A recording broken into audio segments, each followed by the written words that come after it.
अस्सलाम वालेकुम मोहतरम बुजुर्गों और दोस्तों, उम्मीद करता हूँ आप लोग खैरियत से होंगे।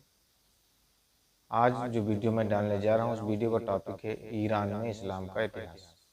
मोहतरम बुजुर्गों और दोस्तों, ईरान में मुसलमानों की शुरुआत कैसे हुई, वहाँ इस्लाम धर्म कैसे पहुँचा, इन सारी बातों को आप वीडियो को देखने के बाद समझ जाएंगे कि वहाँ इस्लाम कैसे पहुँचा और किस सदी में पहुँचा है, किस बादशाह की वजह से पहुँचा और कैसे कैसे वाक़यात पेश आए। इन सारी बातों को मालूमात आपको मेरी इस वीडियो में मिल जाएंगे। और उम्मीद करता हूँ आप लोग अभी तक अगर मेरे चैनल पर नए हैं तो प्लीज़ चैनल को सब्सक्राइब कीजिएगा और बेल आइकन को क्लिक जरूर कीजिएगा ताकि हमारी हर नई वीडियो आप लोगों तक पहुँचती रहे। और उम्मीद करता हूँ आप लोग वीडियो को एंड तक जरूर देखेंगे, इसकी बिल्कुल ना करें ताकि समझ सकें कि ईरान में मुसलमानों की शुरुआत कैसे हुई, किस सदी में हुई, किस सन में हुई और किस बादशाह की वजह से वहाँ इस्लाम पहुँचा है। तो उम्मीद करता हूँ आप लोग वीडियो को आखिर तक जरूर देखेंगे। तो चलिए दोस्तों शुरू करते हैं वीडियो को और देखते हैं कि इस्लाम की शुरुआत ईरान में कैसे हुई थी, ईरान में मुसलमान कैसे हुए। तो चलिए दोस्तों शुरू करते हैं वीडियो। ईरान में इस्लाम का इतिहास सदियों पुराना है। मुसलमान 6ठी सदी ईस्वी में ईरान में उस वक्त दाखिल हुए जब ईरान पर सासानियों की हुकूमत थी और इसकी सत्ता पर सासानी बादशाह खुसरो परवेज बैठा हुआ था। ये वही खुसरो परवेज था जिसे उस दौर के लोग किसरा के नाम से पुकारते थे। हजरत मोहम्मद सल्लल्लाहु अलैहि वसल्लम ने जिस ईरानी बादशाह को खत लिखकर इस्लाम की दावत दी थी वो यही खुसरो परवेज था। खुसरो परवेज के दौर का ईरान आज के ईरान से बहुत बड़ा था। ये दुनिया की सबसे बड़ी सल्तनत थी जिसकी सरहदें तुर्की, ओमान, सीरिया, अजरबैजान, आर्मेनिया से लेकर एशिया और भारत तक फैली हुई थी। ये सल्तनत आधी दुनिया पर राज करती थी और जब उसके बादशाह को हजरत मोहम्मद सल्लल्लाहु अलैहि वसल्लम ने इस्लाम की दावत दी तो उसने गुरूर और तकब्बुर में उनके भेजे खत को फाड़ दिया और कहा कि तुम्हारी हिम्मत कैसे हुई कि तुमने खुसरो परवेज के नाम से पहले मोहम्मद का नाम लिख दिया। खुसरो परवेज की इस गुस्ताखी पर हजरत मोहम्मद सल्लल्लाहु अलैहि वसल्लम ने पेशनगोई की कि खुसरो की सल्तनत कुछ ही दिनों में टुकड़े टुकड़े हो जाएगी और फिर नबी के फरमान के 15 साल बाद ही हजरत उमर ने इस सल्तनत के 2 टुकड़े कर दिए और ये सल्तनत हमेशा के लिए दुनिया के नक्शे से गायब हो गई। इस्लाम के आने से पहले ईरान में पारसियों का राज हुआ करता था और यही धर्म ही वहाँ का सरकारी मजहब था। लेकिन खुसरो परवेज की एक गलती ने ईरान का पूरा जुग्राफिया बदल दिया। ईरान मजूसियों का देश था और यहाँ के लोग आग की पूजा करते थे। मुसलमानों के आने तक यहाँ की एक बड़ी आबादी इसी जरतुश्त धर्म को मानती थी। मशहूर सहाबी हजरत सलमान फारसी भी इस्लाम कबूल करने से पहले एक मजूसी थे। इन्होंने ही बिस्मिल्लाह का फारसी में तर्जुमा किया था। ईरान का पुराना नाम फारस था और इस फारस में जिस पहले मुसलमान ने कदम रखा उसका नाम खालिद बिन वलीद था। खालिद बिन वलीद के नेतृत्व में मुसलमानों ने पहली बार 633 ईस्वी में ईरानियों का मुकाबला किया और मेसोपोटामिया शहर को फतेह कर लिया। जिस वक्त खालिद बिन वलीद ने ईरान पर हमला किया उस वक्त उसकी सत्ता पर हरमुज बैठा हुआ था। कहा जाता है कि हरमुज एक जालिम बादशाह था जो हिंदुस्तान और अरब से आने वाले व्यापारियों पर जुल्म व तशद्दुद करता और उनके माल को लूट लिया करता। किसी में हिम्मत नहीं थी कि वो इनके अत्याचारों का विरोध कर सके। क्या हिंदू, क्या मुसलमान, क्या ईसाई, हर कोई उसके अत्याचारों से पीड़ित था। जब ये खबर खलीफा अबू बकर को मिली तो उन्होंने खुद हरमुज का हिसाब करने का फैसला किया और अपने सबसे ताकतवर कमांडर खालिद बिन वलीद को 18,000 फौजियों के साथ ईरान रवाना कर दिया। खालिद बिन वलीद के आने की खबर ईरानियों को पहले ही मिल चुकी थी। जब वो ईरान पहुंचे तो दुनिया की सबसे बड़ी फौज उनका मुकाबला करने के लिए पहले से ही इंतजार कर रही थी। लेकिन खालिद कोई आम इंसान नहीं थे। ये वो कमांडर था जिसने अपनी जिंदगी में 125 से अधिक जंगें लड़ी और एक में भी शिकस्त नहीं खाई। एक तरफ खालिद बिन वलीद के चंद फौजी थे और दूसरी तरफ हरमुज की लाखों की फौज और जंग का मैदान था ईरान का काजिमा शहर।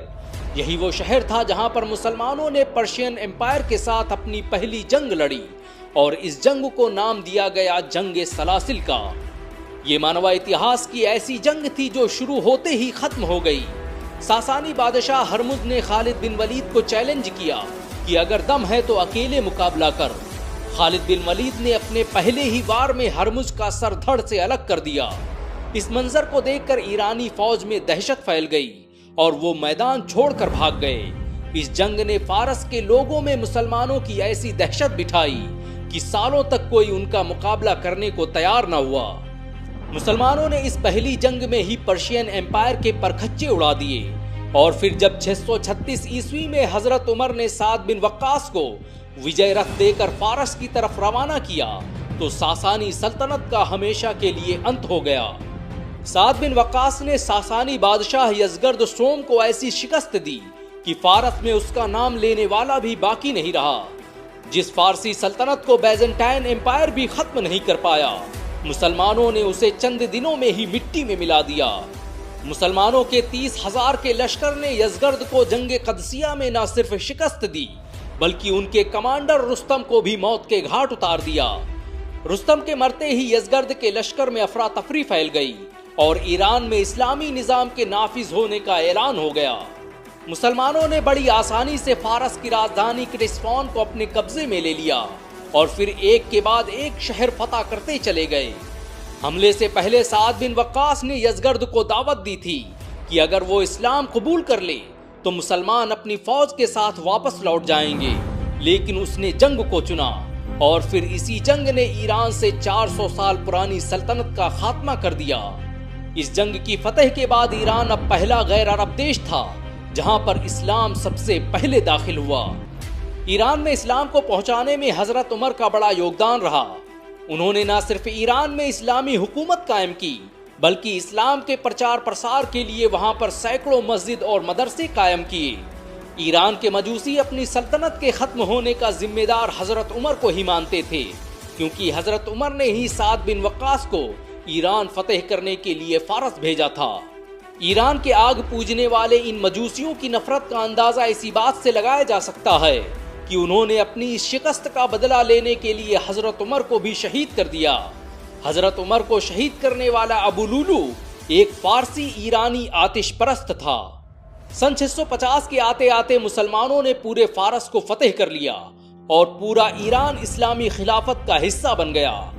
ईरान के आखिरी बादशाह यजगर्द सोम की बेटी सहरबानो ने हजरत हुसैन रजी अल्लाह से निकाह कर लिया और इस तरह ईरान के शाही खानदान में भी इस्लामी खून बहने लगा। मुसलमानों ने 651 में इस्फहान, अजरबैजान, सकस्तान, आर्मेनिया और खुरासान के पूरे इलाके फतह कर लिए।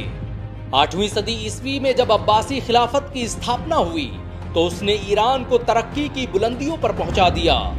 मुसलमानों ने विज्ञान और टेक्नोलॉजी के क्षेत्र में ऐसी तरक्की की कि यूरोप के लोग शिक्षा हासिल करने के लिए ईरान आने लगे।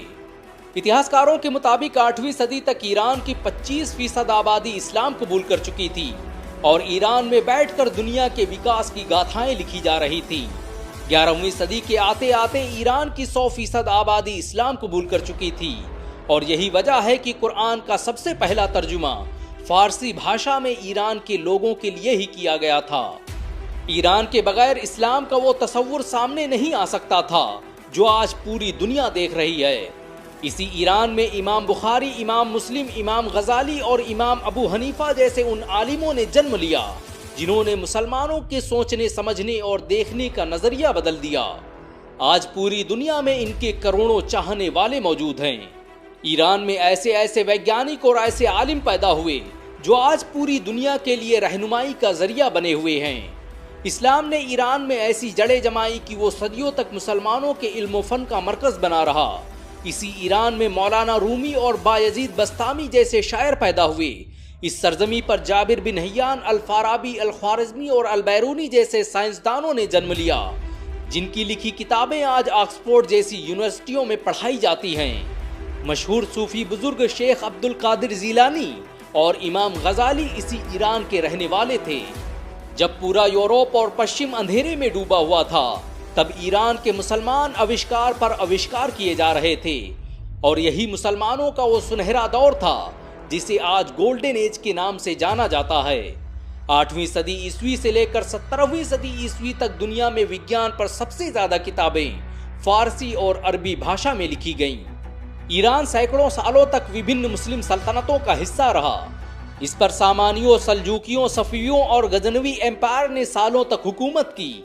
बादशाहत और शहंशाहत का ये सिलसिला 1979 तक चलता रहा, जब तक इमाम खुमैनी ने ईरान से पहलवी साम्राज्य का खात्मा नहीं कर दिया। ईरान में आज 50,000 से अधिक मस्जिदें मौजूद हैं और यहाँ पर 9 करोड़ से अधिक मुसलमान रहते हैं। ये वो देश है जो आज पूरी दुनिया में मुसलमानों की उम्मीद बना हुआ है। ईरान ने पिछले 30 सालों में टेक्नोलॉजी के मामले में खुद को इतना मजबूत कर लिया है कि इजराइल की भी हिम्मत नहीं कि वो सामने से उसका मुकाबला कर सके। ईरान के पास 551 एयरक्राफ्ट, 4,000 टैंक, 21 युद्धपोत, 19 पनडुब्बियां और 65,000 बख्तरबंद गाड़ियां मौजूद हैं, जो उसकी ताकत को बताने के लिए काफी हैं। ईरान आज मिस्र और इजराइल के बाद मिडिल ईस्ट की तीसरी सबसे बड़ी शक्ति बन चुका है।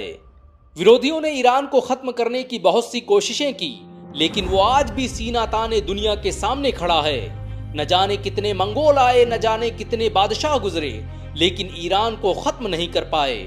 आज भी बातिल ताकतें ईरान के वजूद को मिटाने की कोशिशों में हैं, लेकिन ईरान लोगों के दिलों में अपनी जगह बनाता जा रहा है। ईरान जिस ताकत के साथ फिलिस्तीन का साथ दे रहा है, वो इतिहास के सुनहरे पन्नों में लिखने के काबिल है। वैसे ईरान के बारे में आपके क्या विचार हैं, नीचे कमेंट में जरूर बताएं। अगर आप ईरान को एक ताकतवर देश मानते हैं तो इस वीडियो को लाइक और शेयर जरूर करें। ऐसी और वीडियो को देखने के लिए हमारे चैनल को सब्सक्राइब करें, बेल आइकन जरूर दबाएं।